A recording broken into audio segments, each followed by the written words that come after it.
Yeah. All right. Let's start with question number 1. What is the best cash flow real estate asset? Steve, we'll start with you. Oh man, I should definitely been more prepared for this. So I think the best cash flowing asset is just single family. You know, I think that there are a lot of different options, but I think with houses, it's more manageable. It's an appreciating asset that you don't have to worry about as many. What's the word I'm looking for? I think it's just a reliable asset that's going to appreciate over time, and you have all sorts of different options. You know, you could do short-term rental or long-term rental. You got the depreciation component. Um, I think for me, all the assets that we own, they're single family. I think they're just easier to rent out. Doesn't matter what's going on with the economy and so on. So I think for me, I think single family properties are the best cash flowing assets. All right, there's your 45 seconds. RJ Bates, your thoughts on the best cash flowing real estate asset? Yeah, I'm going to go with multifamily because we're talking about cash flow. We're not talking about appreciation. So Steve just kind of messed up the first question right out the gates. So I'm going to go with multifamily. I think everybody that starts in single family, which the majority of us on this panel are in single family, we all aspire some days to get into the larger multifamily game because of the cash flow aspect of it. So I'm going to stick with multifamily. Okay. And with time left on the clock. Okay, we got a real confident contestant today. I like that. Eric Brewer, your thoughts? I feel like I should use my first 10 seconds to try and explain what the hell it was that Steve said. I couldn't even figure out exactly what point he was trying to make.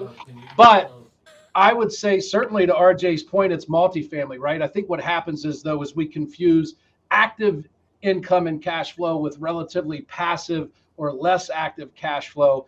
Quick, easiest way to make cash is single family, but eventually, like RJ said, people want to graduate to multifamily. It spends similar amount of time trying to put a deal together, but you buy 250 doors as opposed to 2 doors. So I would say multifamily for the win long term once you have the guts to go after it. Okay. And Chris Jefferson, your thoughts?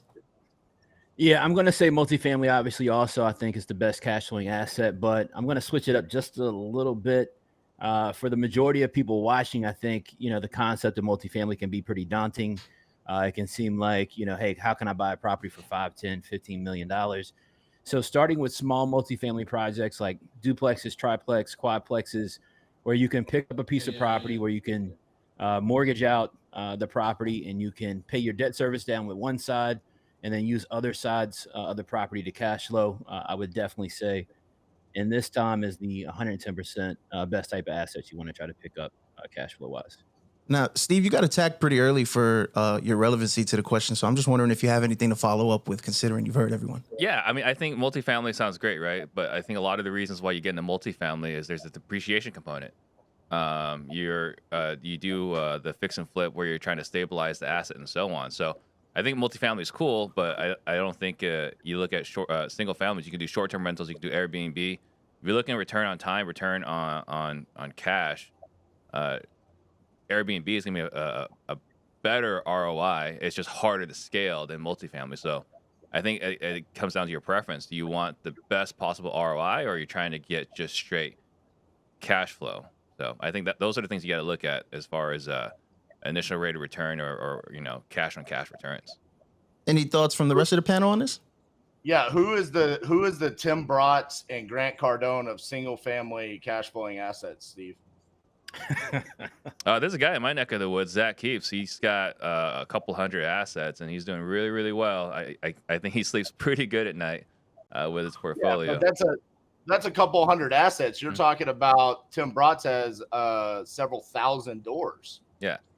Yeah, but I think for multifamily, you're looking at the cash out component, right? Like you watch it, you buy a property, you stabilize, you do the cash out refi for income. I think that's the play for multifamily. It's not even the cash flow per se. It's just it's great for accumulating wealth more. I think the reason why people are multifamily, from what I see more often these days, is not for the cash flow as it is for the appreciation, the depreciation, and the cash out refi for tax-free income.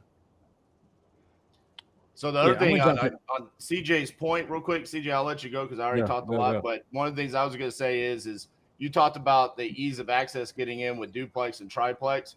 The other thing with multifamily is you can get in with syndication, and you could be a smaller component of a bigger conglomerate that's actually doing the project itself. Yeah, it's funny you just said that, man. We got to start controlling the deal with multifamily. Even if you're syndicating the deal, keeping a small percentage, getting a 1, 2, 3 point asset management fee, can go a long ways for sure, man. I think multifamily is where it's at. All right, and we're gonna call that round one. The voting update is in, and congrats to Chris Jefferson. 63% of the votes. You are round one's winner.